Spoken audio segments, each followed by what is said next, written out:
Let's go and open up the file that we're going to be using, which is the A-49 JPEG.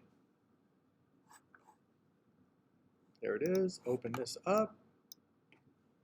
And again, a JPEG is a lower resolution version of a raster image. It's abbreviated, less pixels for online look. It allows you to look at things quickly when you've got a smaller sized file. Okay, so we're in Photoshop. There's our image. I am going to go to Layers, and here are my layers. First thing I'm going to do is I'm going to unlock this layer.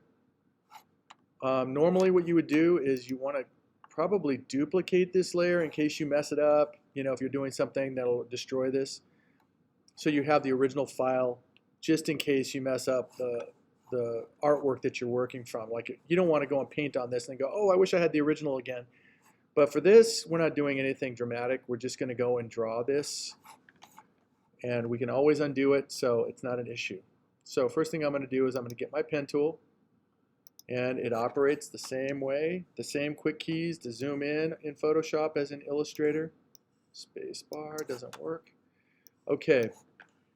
And what I'm going to do is I'm going to go and draw this thing. And the reason we're doing this, Option key, is because we want the photograph without the background so that we can manipulate what we want about the image. We want to maybe put this out in outer space, perhaps. I'm not sure. There's a slash, so I got to click and drag. Again, beginning of a curve, end of a curve. Click and drag. Option key or Alt key if you're in the PC. Spacebar. Beginning of a curve, end of a curve. Option key or Alt key, depending on which program you're working with, or which, if you're using a PC versus a Macintosh. This is a Mac, so that's why it's the Option key.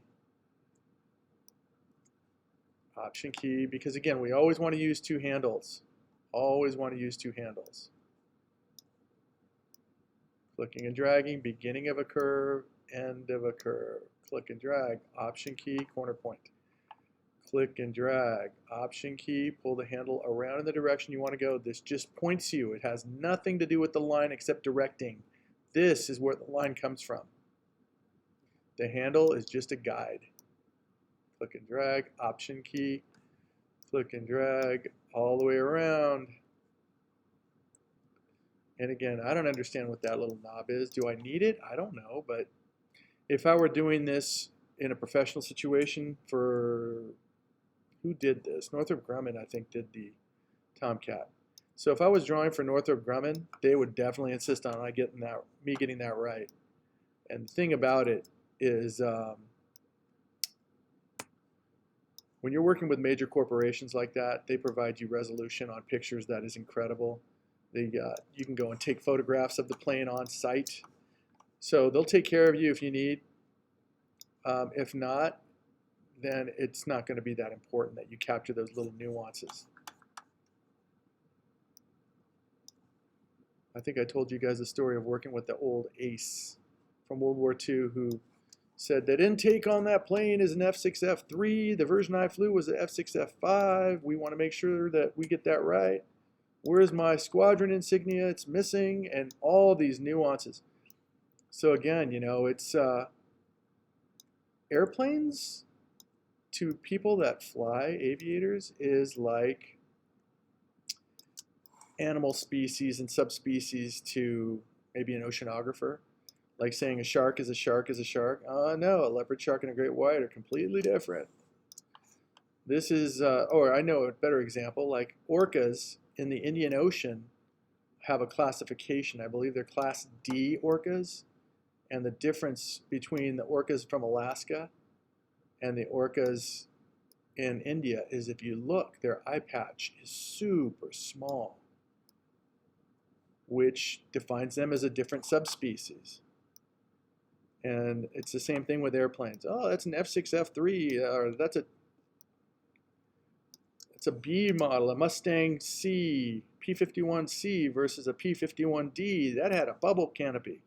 These types of nuances are super important to people that are into this genre of art, or you know, you're advertising perhaps for Northrop Grumman.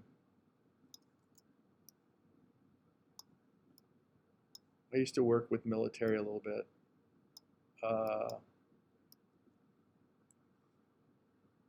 Joint Strike Fighter for Northrop Grumman in 2000. We didn't get it. Although I hear our plane was better than the Lockheed. Okay, I'm just going to go in simple. I don't need to get these notches. You can if you want, but I'm just going to go and make abbreviated determinations on those just so I can get it done.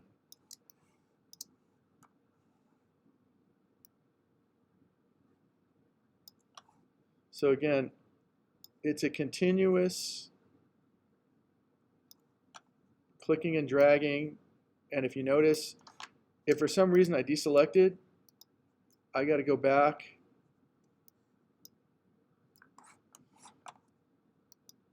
and find it with the white arrow. And the white arrow can be found under here. Oh, no, it can't. Okay, so this is a nuance of Photoshop. It would be found under here. Direct selection tool. Now the quick key is Command. So I'm going to click on this tool, click on this, and it shows me this. Then I go P, and then I put the pen tool here.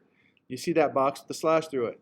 That means that I need to click here to continue drawing with one continuous line.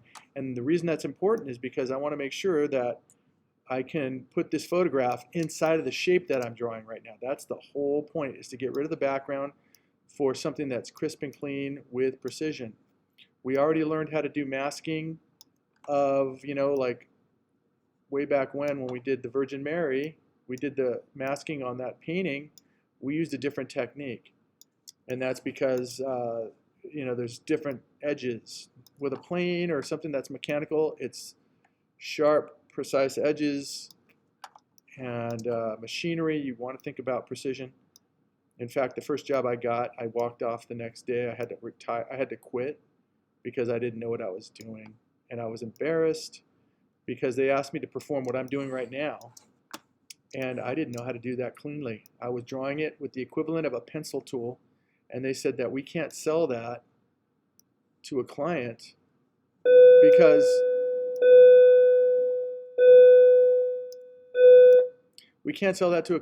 it looks fuzzy and their machine is highly technical, and that won't work.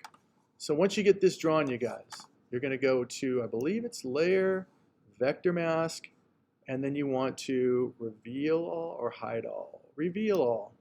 Nope. Let's take another guess. Vector, hide all. Nope. Layer, VectorMask, current path. Okay, not layer mask, but VectorMask. And there's what we drew, and the background is transparent.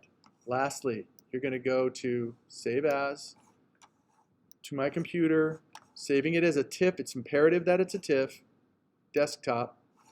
This right here is the key. Save the transparency. Yes, I understand this. PC or Macintosh, it doesn't matter.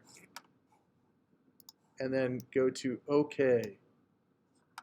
Yes, I understand that. OK. So now, if I go and I open up Illustrator,